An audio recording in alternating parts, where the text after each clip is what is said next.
Assalamualaikum. Yoshmina. Okey, hari ni kita nak borak pasal sambungan dari apa yang berlaku dalam pertarungan yang pertama di antara Uzumaki Naruto dan Uchiha Sasuke menentang Jigen. Yang mana kita dapat tengok di hujung pertarungan, Uzumaki Naruto telah pun disilkan oleh Jigen. Manakala untuk Uchiha Sasuke pula, dia telah pun menyelamatkan diri dia ke Konoha dalam keadaan cedera parah. Jadi untuk dalam video ni kita nak borak pasal kronologi misi menyelamatkan Hokage yang ketujuh oleh Team 7 dan Kawaki menentang Boro. Sebelum kita sambung lain video, Asian Anime Store ada hantar bag anime design Demon Slayer Gyu Tomioka dekat aku. Bag ni memang cantik gila dan berkualiti disebabkan kain dia lembut je, dan macam-macam lagi design yang ada untuk bag ni. Untuk bag ni pula memang cantik gila dan ruang dia pun memang cukup besar. Dia ada 3 zip tau. Kalau korang nak letak dompet ke, handphone ke, power bank ke, botol susu anak pun memang tak ada masalah.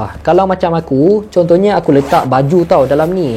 Dan beg ni juga senang untuk dibawa, sesuai untuk lelaki, malah untuk perempuan juga. Jadi kalau korang nak dapatkan beg-beg anime yang cukup cantik macam aku punya ni, ataupun hoodie, cap, t-shirt, kasut, jam-jam anime, korang boleh pergi dekat IG AH_Anime Store. Diorang memang trusted tau, sebab dah banyak gila barang yang aku dah dapatkan daripada diorang. Link semua aku ada letak dalam description. Ok, settle, jom kita sambung lain video balik. Jadi kepada sesiapa yang tak tahu lagi apakah yang berlaku dalam pertarungan yang pertama di antara Naruto dan Sasuke menentang Jigen, korang boleh je tengok dalam video sebelum ni. Dan lagi satu, macam biasa, untuk dalam video ni memang totally mengandungi spoiler disebabkan tak berlaku pun lagi dalam anime dan aku akan refer dalam manga. Jadi kepada sesiapa yang tak nak kena spoiler ke apa, korang boleh skip video ni. ok. Semua ni bermula dalam chapter 39 selepas je Jigen telah muncul dekat desa Konoha melalui karma Kawaki, dan dia telah membawa Naruto ke dimensi yang lain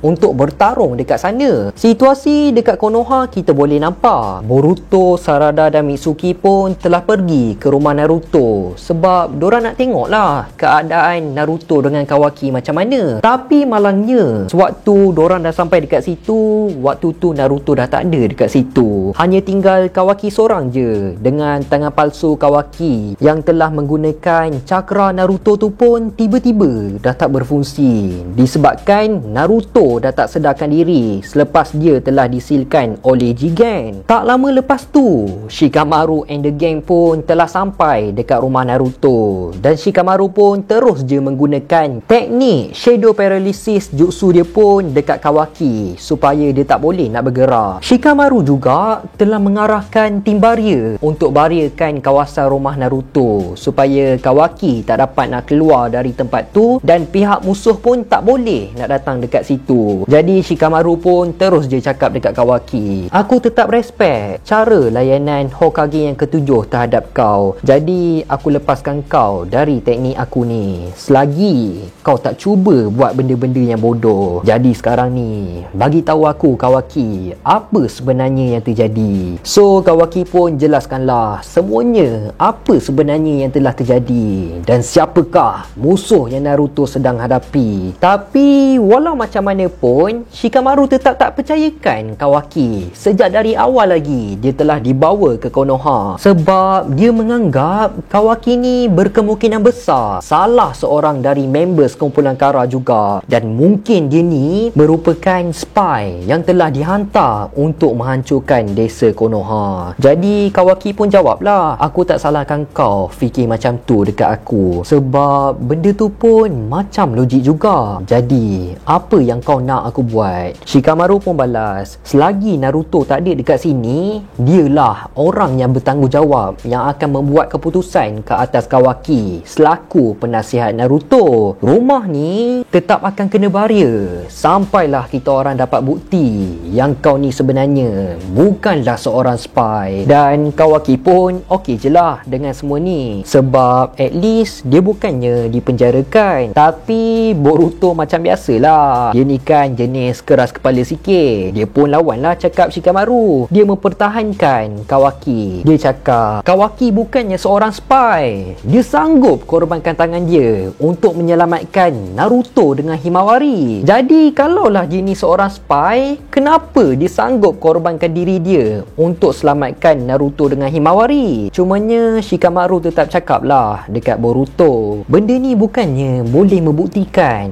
dia ni bukannya seorang spy. Sebab kita dah tahu dekat kumpulan Kara tu ada seorang saintis yang mampu untuk memulihkan semula tangan Kawaki menjadi asal. Jadi mungkin semua ni merupakan planning dorang. Jadi Shikamaru tetap dengan pendirian dia untuk tak percayakan Kawaki. Sampailah satu masa Kawaki ada cakap dekat Sarada dengan Mitsuki, kenapa Hokage ketujuh ni terlalu baik sangat dengan dia? Dan Sarada pun balas, kadang-kadang dia terfikir alangkah baiknya kalau Naruto tu merupakan ayah dia. Sebenarnya Sarada jealous tau dengan Boruto, sebab Boruto ni dia dah lah ada ayah yang cukup baik macam tu. Tapi Boruto ni jenis seorang yang tak bersyukur. Tapi sebenarnya Hokage yang ketujuh telah menganggap kesemua penduduk desa Konoha ni merupakan ahli keluarga dia. Tiba-tiba waktu diorang tengah borak tadi tu, tangan palsu Kawaki tu hidup semula, dan ni membuatkan diorang percaya Naruto masih lagi hidup. Jadi Kawaki pun tak tunggu apa, dia terus je suruh Boruto untuk menggabungkan kekuatan karma diorang untuk membuka space time ninjutsu hasil daripada kekuatan karma diorang untuk pergi selamatkan Naruto. Pada awalnya Shikamaru telah menghalang diorang untuk pergi tanpa kebenaran dia, sebab diorang pun tak tahu ada berapa musuh yang ada dekat sana. Jadi memang cukup bahayalah kalau pergi macam tu je tanpa prepare apa-apa. Jadi Shikamaru pun telah menggunakan teknik shadow dia tu untuk menghalang Kawaki, Boruto, Sarada dengan Mitsuki untuk masuk ke dalam space time ninjutsu yang telah dibuka oleh Kawaki dan Boruto. Tapi Kawaki dengan mudah je telah serap teknik shadow Shikamaru tu menggunakan kekuatan karma dia. Dan Kawaki pun cakap dekat Shikamaru, jadi kau nak buktikan? Baik, aku akan buktikan dekat kau. Lepas je dari tu, Kawaki, Boruto, Sarada dengan Mitsuki pun telah masuk ke dalam dimensi di mana Naruto berada. Bila diorang dah sampai dekat situ, tiba-tiba ada seseorang yang cakap, dari korang semua ni tak ada seorang pun nampak macam Uchiha Sasuke. Dan rupanya orang yang cakap tu merupakan salah seorang members inner kumpulan Kara, iaitu Boro yang sedang menjaga Naruto yang telah disilkan oleh Jigen. So Kawaki pun apa lagi, dia terus je tanya dekat Boro, dekat mana Naruto sekarang? Boro pun jawab, nampaknya sikap buruk kau ni memang tak berubah. Dan Kawaki cakap lagi, kau ni pekak ke apa? Jadi nampaknya aku kena tanya dekat mayat kau. Lepas je dari tu, Boro pun telah menunjukkan satu bekas hitam yang mana Naruto telah terkurung dekat dalam bekas tu, dan dia terus je campakkan bekas tu dekat dorang. Bila bekas tu dah ada dekat dorang pun cubalah untuk buka bekas tu. Tapi malangnya dorang tak boleh nak buka bekas tu, sebab bekas tu hanya Jigen seorang je yang mampu untuk melepaskan seal tersebut. Jadi kalau dorang cuba untuk buka bekas tu secara paksa, Boro sendiri cakap yang dia tak jamin apa yang akan terjadi dekat dalam isi bekas tersebut. Adakah ada efek ataupun sebaliknya. Tapi Kawaki cakaplah dekat dorang, tak apa, sekarang ni aku masih lagi dapat rasakan cakra Naruto. Jadi benda ni bermaksud yang Naruto masih lagi hidup. So sekarang ni apa yang lagi penting, kita kena berhadapan dengan musuh yang berada dekat depan kita dulu. Tiba-tiba waktu dorang nak tengok dekat arah Boro tu, Boro telah hilang dari situ. Dan Boro pun terus je cuba untuk menyerang dorang melalui bawah tanah menggunakan teknik lava style, planet branding blast, yang mana serangan tu merupakan satu aksi, dan serangan tu pun telah terkena dekat bekas hitam yang ada Naruto tu. Bila serangan dari Boro tu telah terkena dekat bekas yang mengandungi Naruto tu, tu. Jadi Kawaki pun apa lagi, dia pun telah menyerap serangan tersebut menggunakan kekuatan karma dia. Dalam masa yang sama juga, sewaktu Kawaki tengah leka tengok keadaan bekas tu, Boro cuba untuk menyerang Kawaki menggunakan teknik yang sama juga. Tapi nasib baiklah kali ni Boruto pula telah menggunakan kekuatan karma dia untuk menyelamatkan Kawaki. So Boro waktu tu memang happy gila sebab dia dapat tengok karma Boruto dengan mata dia sendiri. Jadi dia pun tahulah apa yang Delta pernah cakap dekat kumpulan Kara sebelum ni, semua tu merupakan benda yang betul, bukannya buat cerita apa. Nak diringkaskan cerita, start je dari situ. Bermulalah pertarungan sebenar dorang, dengan Boruto pun terus je menyerang Boro menggunakan teknik Rasengan. Tapi kesan luka dari serangan Boruto tu tiba-tiba hilang macam tu je. Dan rupanya Boro ni juga mempunyai kemampuan, dia mampu untuk regenerate badan dia semula sekelip mata je. So Kawaki dengan Boruto pun dorang teruslah serang Boro tanpa henti. Dalam masa yang sama juga, Sarada nampak Boro sedang membuat hand sign seakan dia nak buat sesuatu jutsu. Waktu Boruto dengan Kawaki tengah seram tu, tiba-tiba Boruto dengan Kawaki pun tak boleh nak gerakkan diri dorang. Dan kita boleh nampaklah dekat keadaan sekeliling dorang tu, tiba-tiba munculnya seakan kabus yang berwarna hitam. Jadi Kawaki pun cubalah serap benda tu menggunakan kekuatan karma dia. Tapi malangnya, dengan kekuatan karma Kawaki pun dia tak mampu untuk serap benda tersebut. Jadi benda ni memang membuatkan Sarada pelik gila lah. Padahal bukan ke kekuatan karma ni mampu serap apa je serangan, tapi kenapa Kawaki tak mampu untuk serap benda tersebut? Dan dekat situlah Boro ada cakap dekat Boruto, Boruto anak lelaki Hokage yang ketujuh dan merupakan vessel untuk Otsutsuki Momoshiki. Aku gembira dapat berjumpa dengan kau. Aku dah lama tak gembira macam ni sejak dari pertama kali Kawaki muncul. Dia bersyukur sangat dapat berjumpa dengan Boruto. Dan Boro pun plan untuk mengambil Boruto bersama dengan Kawaki pergi ke markas kumpulan Kara. Sebab Boruto ni kan mempunyai karma sama je macam Kawaki. Tak lama lepas tu, Mitsuki pula cuba untuk menyerang Boro dengan dia telah menggunakan ular dia tu untuk menggigit lengan Boro, dan dia telah meletakkan racun dekat dia. Tapi benda tu tetap tak ada efek lah dekat Boro, sebab Boro kan dia mempunyai kemampuan penyembuhan yang cukup pantas. So Boro pun cakap dekat Mitsuki, Mitsuki, anak kepada Orochimaru, aku hanya tertarik dengan dua orang vessel ni je. Jadi aku akan bunuh kau sebab kau dah cuba untuk mengganggu aku. Waktu Boro nak serang Mitsuki, Sarada pun masuk campur untuk menyelamatkan mereka semua. Dan dia terus je mengangkat Kawaki dan suruh Mitsuki untuk membawa Boruto melarikan diri ke tempat yang selamat. Jadi dekat sinilah dorang start buat planning macam mana nak menewaskan Boro dan macam mana nak handle kabus hitam yang ada dekat situ. Dekat sini pun kita dapat tahu kenapa Karma tak mampu untuk serap kabus hitam tu.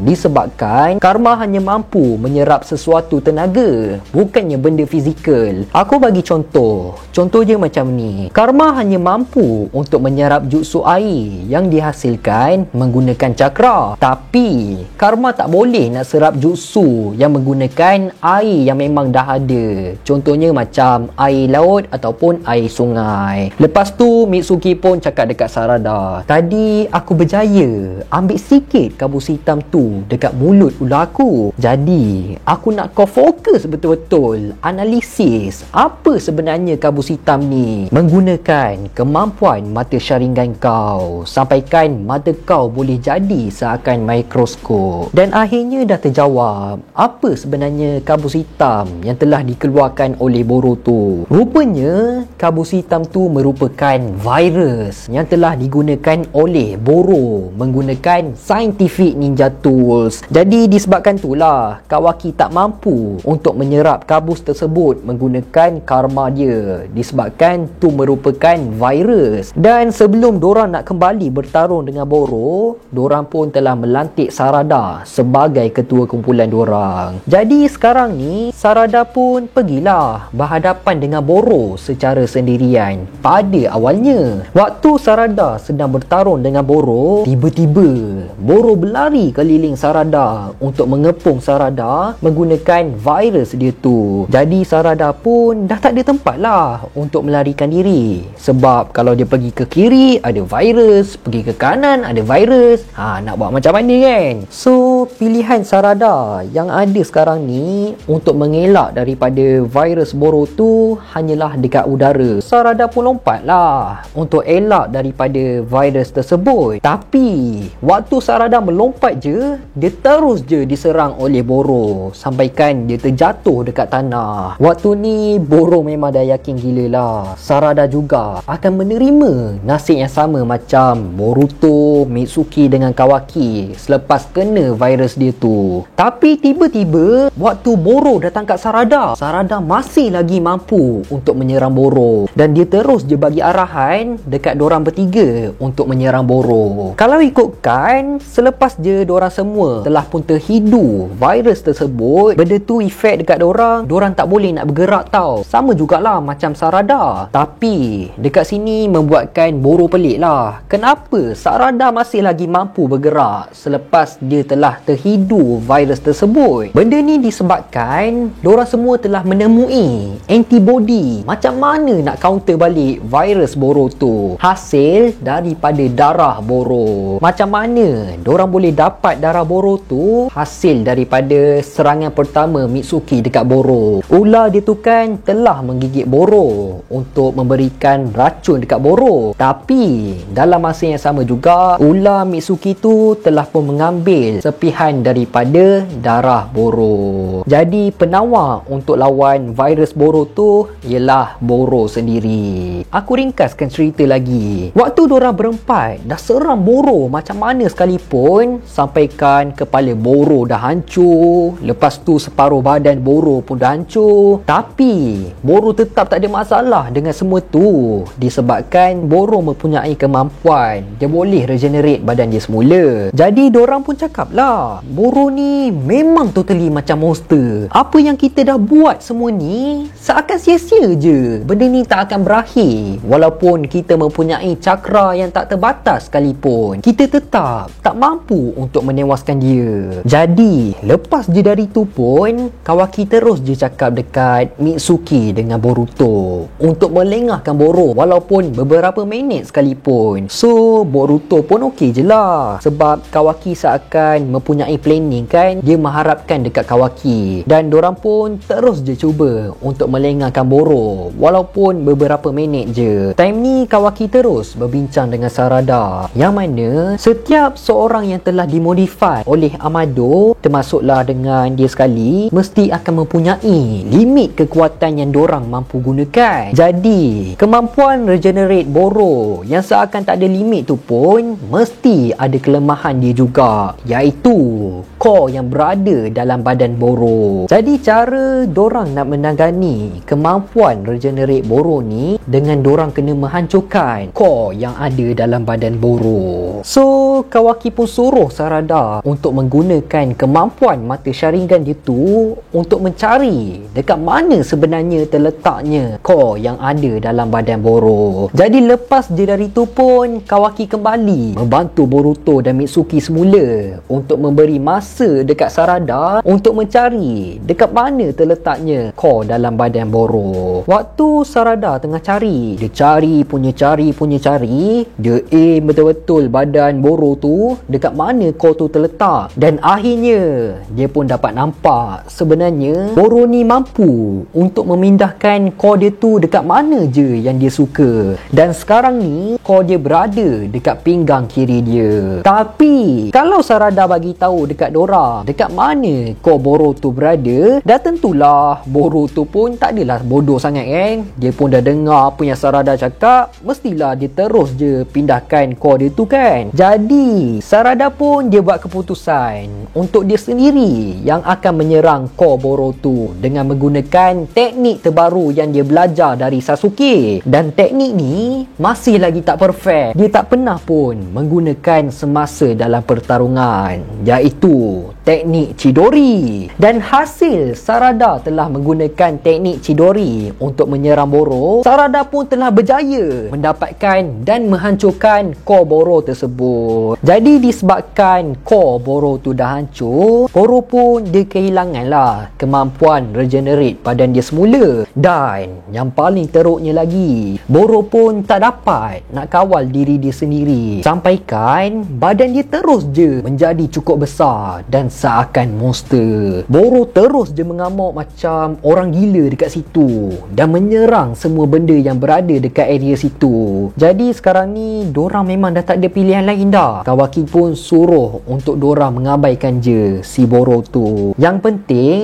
sekarang dorang nak kena bawa Naruto keluar dari seal tersebut. So Kawaki pun dia dengan Boruto lagi sekali telah menggunakan kekuatan karma dorang untuk membuka space time ninjutsu untuk keluarkan Naruto dari situ. Dan dorang pun berjaya untuk keluarkan Naruto daripada seal tersebut. Tapi pada awalnya dorang plan nak keluarkan Naruto dari situ supaya Naruto dapat menewaskan Boro yang dah jadi macam orang tak betul tu kan. Tapi rupanya bila Naruto telah dikeluarkan daripada seal tersebut, Naruto tak sedarkan diri pun. Cumanya Naruto masih lagi hidup. Dalam dorang tengah leka, tiba-tiba Boro pun telah menyerang mereka semua, sampaikan Mitsuki dah tak sedarkan diri. Lepas tu pula dia terus je menyerang Kawaki, sampaikan Kawaki tercampak jauh gila dari situ. Dan dia juga terus je menyerang Sarada. Tapi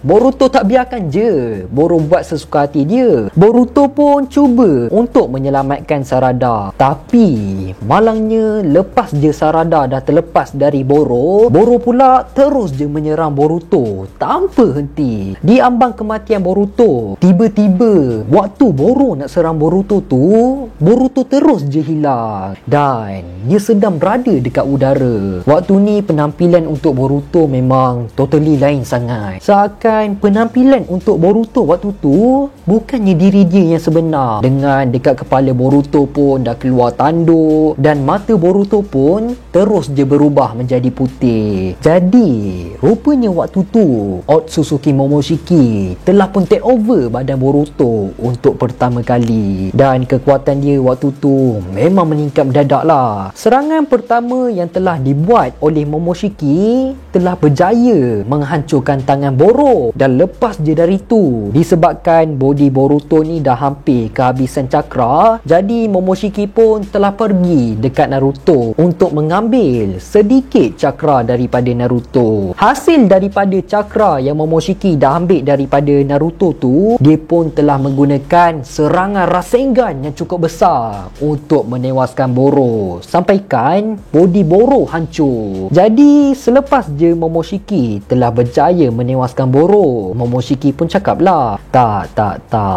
budak yang bermata biru, terlalu awal lagi untuk kau kehilangan segalanya. Dan lepas je dari tu pun Momoshiki telah hilangkan diri dia dan Boruto pun mula sedarkan diri dia semula. Disebabkan kejadian yang telah berlaku tadi tu, Mitsuki, Sarada dengan Kawaki pun dorang macam tercengang. Dorang pelik lah, tak tahu apa sebenarnya yang berlaku. Lepas je habis pertarungan dengan Boruto pun, dorang semua telah pun kembali semula ke desa Konoha. Jadi macam tu je lah kronologi macam mana Team 7 menyelamatkan Naruto daripada Boro. InsyaAllah untuk next video aku akan buat kronologi pasal pertarungan di antara Kashin Koji menentang Jigen. Macam biasa, kalau korang nak aku borak pasal topik tu, korang komen je nak dekat bawah, ok? Aku rasa sampai sini je lah kot video kita untuk kali ni. Teruskan support Faiz di studio untuk mendapatkan 150,000